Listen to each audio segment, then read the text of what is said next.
नमस्कार, आप सभी का हमारे चैनल देवा एक शक्ति में तहे दिल से स्वागत है। आज हम आपके समक्ष प्रस्तुत करने वाले हैं नवरात्रि। एक ही कथा को सिर्फ पढ़ने या फिर सुनने से मिलते हैं नवरात्रि व्रत का फल। चलिए शुरू करते हैं देवी की संपूर्ण कथा। नवरात्रि के पावन पर्व की शुरुआत हो चुकी है। हिंदू धर्म में नवरात्रि का बहुत अधिक महत्व होता है। नवरात्रि के दौरान माँ के 9 रूपों की पूजा अर्चना की जाती है। नवरात्रि के दौरान भक्त माँ को प्रसन्न करने के लिए व्रत भी रखते हैं। नवरात्रि व्रत के दौरान व्रत कथा तथा पाठ करने का बहुत अधिक महत्व होता है। अगर आप नवरात्रि का व्रत और कथा पाठ नहीं कर सकते तो व्रत की कथा सुन लेनी चाहिए। इस साल 8 नवरात्रि ही है। तृतीया और चतुर्थी तिथि एक ही दिन पड़ रही है। जैसे कि हम सभी जानते हैं 26 सितंबर से 4 अक्टूबर तक नवरात्रि का पर्व मनाया जाएगा। 5 अक्टूबर को दशहरा यानी कि विजयदशमी का पावन पर्व मनाया जाएगा। धार्मिक कथाओं के अनुसार एक बार बृहस्पति जी ने ब्रह्मा जी से सवाल किया कि चैत्र व अश्विन मास के शुक्ल पक्ष में नवरात्रि का व्रत और उत्सव क्यों मनाया जाता है या उसको क्यों किया जाता है, इस व्रत का क्या फल होता है, इसे किस प्रकार करना चाहिए, पहले इस व्रत को किसने किया था। बृहस्पति जी ने इस सवाल के जवाब में ब्रह्मा जी ने कहा, हे बृहस्पति, प्राणियों के हित की इच्छा से तुमने बहुत ही अच्छा प्रश्न किया है। दरअसल जो मनुष्य मनोरथ पूर्ण करने वाली माँ दुर्गा, महादेव, सूर्य और नारायण का ध्यान करते हैं वह मनुष्य धन्य है। यह नवरात्र व्रत संपूर्ण कामनाओं को पूर्ण करने वाला है। इसके करने से पुत्र की कामना करने वाले को पुत्र, धन की लालसा करने वाले को धन, विद्या की चाह रखने वाले को विद्या और सुख की चाह और इच्छा रखने वाले को सुख मिलता है। इस व्रत को करने से रोगी मनुष्य का रोग दूर हो जाता है, मनुष्य की संपूर्ण विपत्तियां दूर हो जाती हैं और घर में समृद्धि की वृद्धि होती रहती है। बंध्या को पुत्र प्राप्त होता है, समस्त पापों से छुटकारा मिल जाता है और मन का मनोरथ सिद्ध हो जाता है।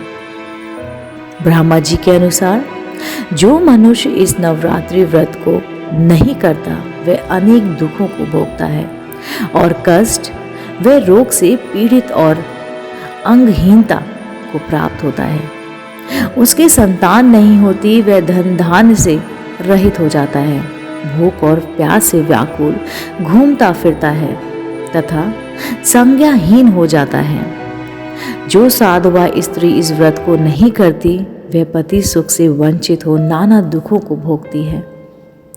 यदि व्रत करने वाला मनुष्य सारे दिन का उपवास ना कर सके तो एक समय भोजन करे और 10 दिन बांधवों सहित नवरात्र व्रत की कथा का श्रवण करे। हे बृहस्पति, जिसने पहले इस व्रत को और इस महाव्रत को किया है वह कथा मैं तुमको सुनाता हूँ, तुम सावधान होकर सुनना। इस प्रकार ब्रह्मा जी का वचन सुनकर बृहस्पति जी बोले, हे ब्राह्मण, मनुष्यों का कल्याण करने वाले इस व्रत के इतिहास को मेरे लिए कहो, मैं सावधान होकर सुन रहा हूँ। आपकी शरण में आए हुए मुझ पर कृपा करो। ब्रह्मा जी बोले, प्राचीन काल में मनोहर नगर में पृष्ठत नाम का एक अनाथ ब्राह्मण रहता था। वह भगवती दुर्गा का बहुत बड़ा भक्त था। उसकी संपूर्ण सद्गुणों से युक्त सुमति नाम की एक अत्यंत सुंदर कन्या उत्पन्न हुई। वह कन्या सुमति अपने पिता के घर बाल्यकाल में अपनी सहेलियों के साथ क्रीड़ा करती हुई इस प्रकार बढ़ने लगी जैसे कि शुक्ल पक्ष में चंद्रमा की कला बढ़ती है। उसका पिता प्रतिदिन जब माँ दुर्गा की पूजा कर होम किया करता, वह उस समय नियम से वहां उपस्थित रहती। एक दिन सुमति अपनी सखियों के साथ खेल में लग गई और भगवती के पूजन में उपस्थित नहीं हुई। उसके पिता को पुत्री की ऐसी असावधानी देखकर क्रोध आया और वह पुत्री से कहने लगा, अरे दुष्ट पुत्री, आज तूने भगवती का पूजन नहीं किया, इस कारण मैं किसी कुष्ठ रोगी या दरिद्र मनुष्य के साथ तेरा विवाह करूंगा। पिता का ऐसा वचन सुन सुमति को बड़ा ही दुख हुआ और पिता से कहने लगी, हे पिता, मैं आपकी कन्या हूँ तथा सब तरह आपके अधीन हूँ, जैसी आपकी इच्छा हो वैसा आप करो। राजा से, कुष्ठी से, दरिद्र से अथवा जिसके साथ चाहो मेरा विवाह कर दो, पर होगा तो वही जो मेरे भाग्य में लिखा होगा। मेरा तो अटल विश्वास है, जो जैसा कर्म करता है उसके कर्मों के अनुसार वैसे ही उसको फल प्राप्त होते हैं। क्योंकि कर्म करना मनुष्य के अधीन है, पर फल देना ईश्वर के अधीन है।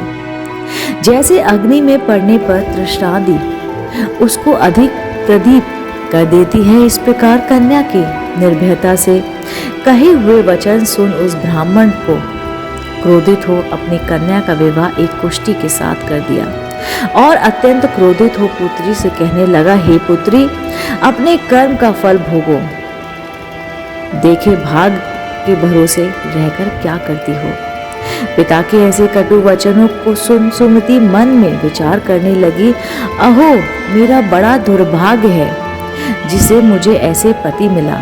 इस तरह अपने दुख का विचार करती हुई वह कन्या अपने पति के साथ वन में चली गई और डरावने उषायुक्त उस निर्जन वन में उन्होंने वहां रात बड़े कष्ट से व्यतीत की। उस गरीब बालिका की ऐसी दशा देख देवी भगवती ने पूर्ण पुण्य के प्रभाव से प्रकट हो सुमति से कहा, हे दीन ब्राह्मणी, मैं तुझसे प्रसन्न हूँ, तुम जो चाहो वो वरदान मांग सकती हो। भगवती दुर्गा का ये वचन सुन ब्राह्मणी ने कहा, आप कौन हैं? वह सब मुझसे कहो। ब्राह्मणी का ऐसा वचन सुन देवी ने कहा, मैं आदि शक्ति भगवती हूँ और मैं ही ब्रह्म विद्या व सरस्वती हूँ। प्रसन्न होने पर मैं प्राणियों का दुख दूर करके उनको सुख प्रदान करती हूँ। हे ब्राह्मणी, मैं तुझ पर तेरे पूर्व जन्म के पुण्य के प्रभाव से प्रसन्न हूँ। तुम्हारे पूर्व जन्म का वृत्तांत सुनाती हूँ, सुनो। तू पूर्व जन्म में निषाद यानी कि भील की स्त्री थी और अति पतिव्रता थी। एक दिन तेरे पति निषाद ने चोरी करने के कारण तुम दोनों को सिपाहियों ने पकड़ लिया और ले जाकर जेल खाने में कैद कर दिया। उन लोगों ने तुझको और तेरे पति को भोजन तक नहीं दिया। इस प्रकार नवरात्र के दिनों में तुमने ना तो कुछ खाया और ना ही जल पिया। इस प्रकार 9 दिन तक नवरात्र का व्रत हो गया। हे ब्राह्मणी, उस दिनों मैं जो व्रत हुआ, इस व्रत के प्रभाव से प्रसन्न होकर मैं तुझे मनवांछित फल देती हूँ। तुम्हारी जो इच्छा हो वो मुझसे मांग लो। इस प्रकार दुर्गा के वचन सुन ब्राह्मणी बोली, अगर आप मुझ पर प्रसन्न हैं तो हे दुर्गे, मैं आपको प्रणाम करती हूँ, कृपा करके मेरे पति का कोढ़ दूर कर दो।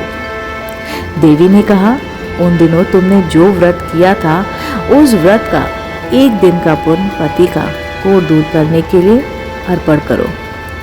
उस पुण्य के प्रभाव से तेरा पति कोढ़ से मुक्त हो जाएगा। ब्राह्मण जी बोले। इस प्रकार देवी के वचन सुन ब्राह्मणी बहुत प्रसन्न हुई और पति को निरोगी करने की इच्छा से जब उसने तथास्तु ऐसा वचन कहा, तब उसके पति का शरीर भगवती दुर्गा की कृपा से कुष्ठ रोग से रहित हो अति कांतिवान हो गया। वह ब्राह्मणी पति की मनोहर देह को देख देवी की स्तुति करने लगी। हे दुर्गे, आप दुर्गति को दूर करने वाली, तीनों लोगों का संतापन करने हरने वाली, समस्त दुखों को दूर करने वाली, रोगी मनुष्य को निरोग करने वाली, प्रसन्न हो मनोवांक्षित वर देने वाली और दुष्टों का नाश करने वाली जगत की माता हो। हे अम्बे, मुझ निरपराध अबला को मेरे पिता ने कुष्ठी मनुष्य के साथ विवाह कर घर से निकाल दिया। पिता से तिरस्कार निसर्जन वन में विचर रही हूँ। आपने मेरा इस विपदा से उद्धार किया है। हे देवी, आपको प्रणाम करती हूँ, मेरी रक्षा करो। ब्रह्मा जी बोले, हे बृहस्पति, उस ब्राह्मणी की ऐसी स्तुति सुन देवी बहुत प्रसन्न हुई और ब्राह्मणी से कहा, हे ब्राह्मणी, तेरे उदालय नामक अति बुद्धिमान, धनवान, कीर्तिवान और जितेंद्रिय पुत्र शीघ्र उत्पन्न होगा। ऐसा वर प्रदान कर देवी ने ब्राह्मणी से फिर कहा कि हे ब्राह्मणी, और जो कुछ तेरी इच्छा हो वह मांग। भगवती दुर्गा का ऐसा वचन सुन सुमति ने कहा कि हे भगवती दुर्गे, अगर आप मुझ पर प्रसन्न हैं तो कृपा कर मुझे नवरात्र व्रत की विधि और उनके फल का विस्तार से वर्णन करें। इस प्रकार ब्राह्मणी के वचन सुन दुर्गा ने कहा, हे ब्राह्मणी, मैं तुम्हें संपूर्ण पापों को दूर करने वाले नवरात्र व्रत की विधि बतलाती हूँ, जिसको सुनने से मोक्ष की प्राप्ति होती है। आश्विन मास के शुक्ल पक्ष की प्रतिपदा से लेकर 9 दिन तक विधि पूर्वक व्रत करें। यदि दिन भर का व्रत ना कर सके तो एक समय भोजन करें। विद्वान ब्राह्मणों से पूछकर घट स्थापन करें और वाटिका बनाकर उसको प्रतिदिन जल से सींचें। महाकाली, महालक्ष्मी और महासरस्वती देवी की मूर्ति स्थापित कर उनकी नित्य विधि विधान से पूजा करें और पुष्प से विधि पूर्वक अर्घ दे। बिजौरा के फल से अर्घ देने से रूप की प्राप्ति होती है। जायफल से अर्घ देने से कीर्ति, दाख से अर्घ देने के कारण सिद्धि प्राप्त होती है। आंवले से अर्घ देने से सुख की प्राप्ति और केले से अर्घ देने से आभूषणों की प्राप्ति होती है। इस प्रकार पुष्पों व फलों से अर्घ देकर व्रत समाप्त होने पर 9वें दिन यथा विधि विधान हवन करें। खांड, घी, गेहूं, शक्कर, जौ, तिल, बेल पत्र, नारियल, दाख और कदम्ब आदि से हवन करें। गेहूं से होम करने से लक्ष्मी जी की प्राप्ति होती है। खीर एवं चंपा के पुष्पों से धन की ओर, बेल पत्तों से तेज व सुख की प्राप्ति होती है। आंवले से कीर्ति की और केले से पुत्र की, कमल से राज सम्मान की और दाखों से संपदा की प्राप्ति होती है। खांड, घी, नारियल, शहद, जौ, तिल तथा फलों से होम करने से मनोवांक्षित वस्तु की प्राप्ति होती है। मन और व्रत करने वाला मनुष्य इस विधि विधान से होम कर अर्चना को अत्यंत नम्र के साथ प्रणाम करे और यज्ञ की सिद्धि के लिए उसे दक्षिणा दे। इस प्रकार बताई हुई विधि के अनुसार जो व्यक्ति व्रत करता है उसके सब मनोरथ सिद्ध होते हैं। इसमें तनिक भी संदेह नहीं है। इन 9 दिनों में जो कुछ दान आदि दिया जाता है उसका करोड़ों गुना फल मिलता है। इस नवरात्र पर अपने आप को अश्वमेध यज्ञ का आपको फल मिलता है। हे ब्राह्मणी, इन संपूर्ण कामनाओं को पूर्ण करने वाले उत्तम व्रत को तीर्थ, मंदिर अथवा घर में विधि के अनुसार करें। ब्रह्मा जी बोले, हे बृहस्पति, इस प्रकार ब्राह्मणी को व्रत की विधि और फल बताकर देवी अर्थ ध्यान हो गई। जो मनुष्य या स्त्री इस व्रत को भक्ति पूर्वक करता है वह इस लोक में सुख प्राप्त कर अंत में दुर्लभ मोक्ष को प्राप्त होता है। हे बृहस्पति, यह इस दुर्लभ व्रत का महत्व है जो मैंने तुम्हें बतलाया है। यह सुन बृहस्पति जी आनंद से प्रफुल्लित हो ब्राह्मण जी से कहने लगे कि हे ब्राह्मण, आपने मुझ पर अति कृपा की जो मुझे इस नवरात्र व्रत का महत्व बताया। ब्रह्मा जी बोले कि हे बृहस्पति, यह देवी भगवती शक्ति संपूर्ण लोगों का पालन करने वाली है। इस महादेवी के प्रभाव को कौन जान सकता है? बोलो देवी भगवती की जय, बोलो माँ दुर्गे की जय, बोलो साचे दरबार की जय।